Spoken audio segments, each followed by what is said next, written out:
గౌరవ సభ్యులు పల్లా రాజేశ్వర రెడ్డి గారు. అధ్యక్ష, మంత్రి గారికి మొట్టమొదటి మీటింగ్లో నాకు ఇక్కడ అవకాశం వచ్చినప్పుడు కొత్త సభ్యునిగా నా మొట్టమొదటి రిక్వెస్ట్ కూడా రెవెన్యూ శాఖ మంత్రి గారికి ఆ రోజు నా లెటర్గా సబ్మిట్ చేశాను. అధ్యక్ష, చేర్యాల ప్రాంతం అనేది జనగాం నియోజకవర్గంలో ఉన్న మొత్తం మన తెలంగాణ ప్రజల యొక్క కోట్లాది మంది ఇలవేల్పు కొమరవెల్లి మల్లన్నకు ప్రాశస్త్యం కలిగిన స్థానం అది. వారు కొలువై ఉంటారు. ఇక్కడ అత్యంత ప్రాముఖ్యత కలిగిన నకాషి పెయింట్స్ కూడా ఇదే చేర్యాల ప్రాంతం ఉంటాయి అధ్యక్ష. ఇక్కడ 5 మండలాలు ఇప్పుడు ఉన్నాయి అధ్యక్ష. చేర్యాల టౌను, కొమరవెల్లి, దూల్మిట్ట, మద్దూరు. దీనికి సంబంధించింది ఎప్పుడో ఇది నియోజకవర్గం అధ్యక్ష. చేర్యాల ప్రాంతం అనేది ఇంతకుముందు నియోజకవర్గంగా ఉన్నది, పాత తాలూకా కేంద్రంగా ఉన్నది. అదేవిధంగా ఇవాళ ఈ యొక్క 5 మండలాలకు సంబంధించి ఒక్కొక్కరు ఒక్కో దగ్గరికి పోవాల్సి వస్తుంది అధ్యక్ష. ఇవాళ మేము పోలీస్ పని ఉన్నట్లయితే హుస్నాబాద్ పోవాల్సి వస్తుంది, రెవెన్యూ పని ఉన్నట్లయితే సిద్దిపేట పోవాల్సి వస్తుంది, వ్యవసాయ పని ఉన్నట్లయితే గజ్వేల్ పోవాల్సి వస్తుంది, నియోజకవర్గ పనులైతే జనగామ పోవాల్సి వస్తుంది. కాబట్టి ఈ విధంగా అనేక పనులకు డిఫరెంట్ ప్లేసెస్కి పోవాల్సి వస్తుంది. కాబట్టి ఇది లాంగ్ పెండింగ్ సమస్య ఉంది. కాబట్టి ఇంతకుముందు కోమటిరెడ్డి వెంకటరెడ్డి గారు ఎంపీగా ఉన్నప్పుడు అక్కడ జేఏసీ ఉద్యమం జరిగితే వచ్చి ఖచ్చితంగా మేము చేస్తానని హామీ ఇచ్చారు అధ్యక్ష, చేపిస్తామని కూడా హామీ ఇచ్చారు అధ్యక్ష. మా అక్క కొండా సురేఖ గారు మొన్న రివ్యూ మీటింగ్లో కానీ ఆ తర్వాత కొమరవేలు వచ్చినప్పుడు అదేవిధంగా మిగతా చాలాసార్లు కూడా చెప్తే ఖచ్చితంగా ఈ యొక్క ప్రజల కోరిక తీరుస్తానని చెప్పి కూడా వారు కూడా మాట ఇచ్చారు అక్క. అదేవిధంగా ఇవాళ దీన్ని కావడానికి అధ్యక్ష అన్నీ కూడా ఇంటిగ్రేటెడ్ ఆఫీస్ కాంప్లెక్స్ అనేది ఆల్రెడీ ఇక్కడ నిర్మితమై ఉన్నది. కాబట్టి కొద్దిమంది స్టాఫ్ని ఇచ్చినట్లయితే, ఎందుకంటే ఇంతకుముందే గత నెలలోనే కోర్టుకు సంబంధించిన పర్మిషన్ వచ్చింది, కోర్టుకు సంబంధించి కూడా వచ్చింది అధ్యక్ష. కాబట్టి మా విన్నపం ఏంటంటే ఇవాళ ఇప్పటికే మీరు రెవెన్యూ శాఖ మంత్రులు కూడా మేము ఇచ్చిన లెటర్ని ఇమ్మీడియట్గా ఫీజిబిలిటీ కోసం అని పంపించారు. వారు ఉమ్మడి వరంగల్ జిల్లాకి ఇన్ఛార్జ్గా ఉన్నారు. అదే ఉమ్మడి జిల్లాలో ఇంతకంటే చిన్న ప్లేస్ అయిన ఏటూరు నాగారంని రెవెన్యూ డివిజన్గా చేస్తున్నారు. కాబట్టి ఫీజిబిలిటీ ఉంది, అవసరం ఉంది, ప్రజల యొక్క కోరిక ఉన్నది, ఇంటిగ్రేటెడ్ ఆఫీస్ కాంప్లెక్స్ ఉన్నది, కోర్టు ఉన్నది, చాలా చారిత్రక ప్రదేశమైన ఆనాడు తెలంగాణ సాయుధ పోరాటంలో ప్రతి గ్రామంలో కూడా వందల మంది వీర బైరాన్పల్లి 98 మంది చనిపోయిన వీర బైరాన్పల్లి కూడా ఇక్కడే ఉంది అధ్యక్ష. 30 మంది చనిపోయిన కూటిగల్లు ఉంది. మొత్తం గ్రామాలలో కూడా ప్రతి గ్రామం కూడా ఒక చారిత్రక ప్రదేశం, అవసరం ఉన్నది, ప్రజలు కోరుతున్నారు.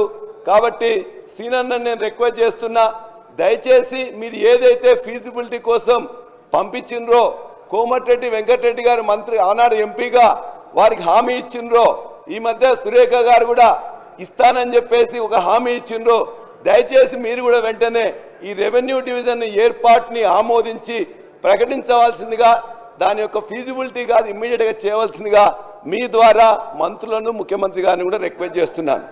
గౌరవ సభ్యులు లక్ష్మణ్ గారు. అధ్యక్ష గారికి ధన్యవాదాలండి. లక్ష్మణ్ గారు సార్, మినిస్టర్ గారు దయచేసి సార్ ఒక్క నిమిషం, 1 minute. Thank you speaker.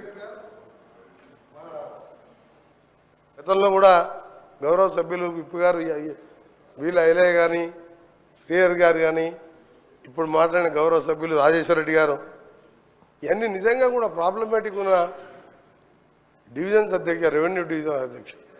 నాకు తెలిసి ఎందుకంటే ఆలేరు కూడా నేను ఎంపీగా ఉన్నప్పుడు నా పరిధిలోకి వచ్చే భక్తుల్లో కూడా వనపర్తి నారాయణపేట 2 జిల్లాలకు, చేర్యాలు అయితే ఆ గత ప్రభుత్వం చేసింది ఎంత అన్యాయం అంటే ఆ ప్రజలకు. చేర్యాలంటే పోరాటాలకు గడ్డ, అదొకప్పుడు అసెంబ్లీ కాన్స్టిట్యున్సీ. ఆ కాన్స్టిట్యున్సీని హుస్నాబాద్ ఏసీబీ దగ్గరికి పోవాలి, అగ్రికల్చర్ ఏమో గజ్వేల్ పోవాలి, కలెక్టర్ సిద్దిపేట. దాన్ని ముక్కలు చెక్కలు చేసి అసలు అప్పుడు రెవెన్యూ మినిస్టర్ లేకుండే, ప్రభుత్వం ఉన్నదా లేదా కూడా తెలియదు, ఎట్లా చేసినో అర్థం కాలేదు. దాని మీద మేము 3 రోజులు నిరాహార దీక్ష చేసినాం, రిలే నిరాహార దీక్షలు, ప్రజా సంఘాలు. ఈరోజు నేను మంత్రిగా సరే నేను గతంలో దాని గురించి పోరాటం చేసిన, అది న్యాయమైన కోరిక. ఆలేరు కానీ చేర్యాల కానీ మక్తలు కానీ ఇలాంటి 7-8 ఉన్నాయి. సహచర మంత్రివర్యులు గౌరవనీయులు పొంగులేటి శ్రీనివాస్ రెడ్డి గారిని, వారి ద్వారా ముఖ్యమంత్రి గారు కూడా మేమందరం కూడా యాజ్ ఏ మంత్రిగా నేను మాట్లాడతాను, కానీ సభ్యులు రాజేశ్వర రెడ్డి గారు చెప్పినట్టు ఆ కుమరవెల్లి దేవస్థానంతో పాటు అసలు ఇబ్బందులు కాదు అధ్యక్ష, ప్రజా సమస్యలు వేరు. అసలు ఆర్టీఓ ఆఫీస్ అనేది ముఖ్యం, తర్వాత జేసీ కలెక్టర్ ఎక్కడ తిరగాలి అధ్యక్ష? కామాన పేదవాడు.